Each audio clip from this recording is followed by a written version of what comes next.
This is Amika Cowder, and I'm here today with Sean O'Rourke. He is the lead visiting vehicle officer for Space Dragon. We are inside the International Space Station Flight Control Room. In this room is where the team's Orbit 2 team has been monitoring the systems aboard the space station. Meanwhile, there is a vehicle that is scheduled to launch tomorrow morning at 3:55 a.m. This is the SpaceX Dragon. And so, again, we're here to talk with Sean. Welcome, and thank you for joining us, Sean. Good.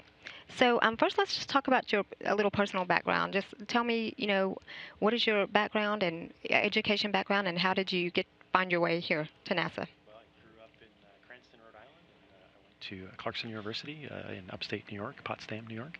I came down here right out of college and hired on at United Space Alliance doing trajectory design, working the pre-flight analysis for Space Shuttle.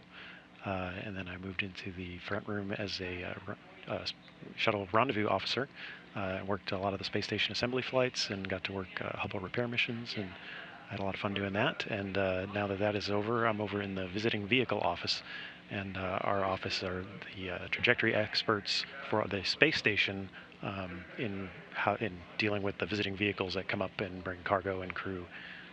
Okay, great. Well, we're happy to have you here. So first, tell me explain your role as a visiting vehicle officer. What does that mean? So our group, we have expertise in guidance and navigation and trajectory, and our role is to talk to the partners that are sending the vehicles up to the space station, and we help them interface with the space station and let them know what the space station is going on. The two vehicles coming together, there's a lot of vehicle-to-vehicle coordination that has to go on there, so we help monitor that, make sure that all links up together really well. There's two different kinds. There's docking vehicles and there's grappling vehicles, and I'm in the grappling vehicle side, and so things like the HTV vehicle and now the two new COTS vehicles, they'll be grappled by the space station arm.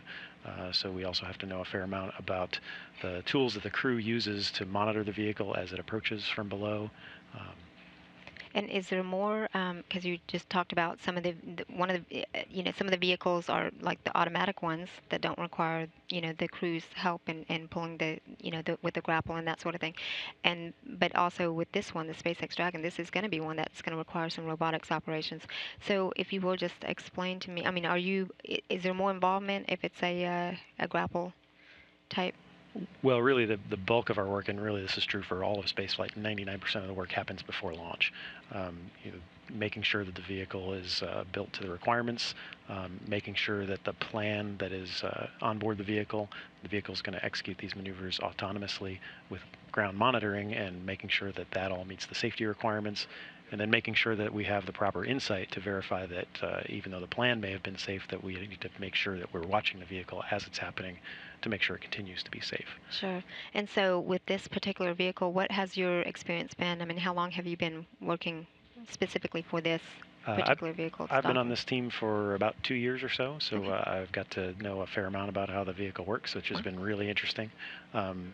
Compared to the space shuttle, that these newer vehicles, they're much more autonomous. They have so much more computing power, and they can, encode a lot more automated decision making into the vehicle. So being able to learn how that all works has been really interesting. Good. Well, I'm glad to know that you have some insight on the vehicle, because I do have some questions about it. If you will just explain to me, what is the significance of this vehicle as opposed to the other vehicles that have flown before and docked to the International Space Station? What is the significance of this one? Sure. Well, in first of all, in a lot of respects, it's fairly similar to HTV, but it was kind of built. The Dragon team, I think, probably learned a lot, and we learned a lot from our experience with HTV that has gone into the planning for Dragon. So it approaches from below and is grappled by the arm, similar to HTV. The really neat thing about Dragon is, compared to other cargo vehicles anyway, Dragon is the first vehicle that actually bring things down to Earth from us. Most all the other cargo vehicles basically burn up on re-entry, so we can use it for trash disposal and stuff, but this is our first opportunity to be able to bring things home on a cargo vehicle. Great. And so that's going to add some great capability, I'm sure, especially for hardware experiments and whatnot that we are ferrying to and from the International Space Station. Right. The capability we lost with the space shuttle that we'll be anxious to get back. And also, there is the commercial part of this vehicle. Can you talk about that? Well, one of the things that's different about the whole commercial program is that we try and stay out of the details of how the problems are solved. We levy the requirements, and first are the safety requirements, and then it really delegate a lot of the responsibility to figuring out how to solve that to the commercial teams. And it'd be really, they have a different perspective, and they want to take this vehicle and use it to provide services to other customers as well. So they have to weigh our requirements against what other markets they see out there, which would be great because if they can take this vehicle and make money other ways, then that should bring our costs down in the long run. Okay, great. That's interesting. So, if you would also go through just the series of what's going to take place after it launches. So it launches, it's in orbit, and then what happens next? Sure. Well, the SpaceX team has done a lot of verification work pre-launch. After they get on orbit, though, we also have some additional gates they have to go through, which are to demonstrate some basic capabilities before we'll agree to let it come to the space station. After launch, they'll be collecting some absolute navigation data using GPS, and the SpaceX team will take a look at that and make sure it's performing per the requirements, and they'll give us that data, and we'll take a look at it and make sure. So that'll be one of the first gates that we go through is after they get on orbit, just the basic vehicle's capability to figure out where it is and where it's going. Also some safety critical functions like the abort functionality. So they'll test that out where it's much further away from the space station and we don't have to rely on it. And so we can watch it in orbit, see how it really does perform per all the analysis, and we'll get comfortable with that before we let them come in. Another big one would be on the day before grapple.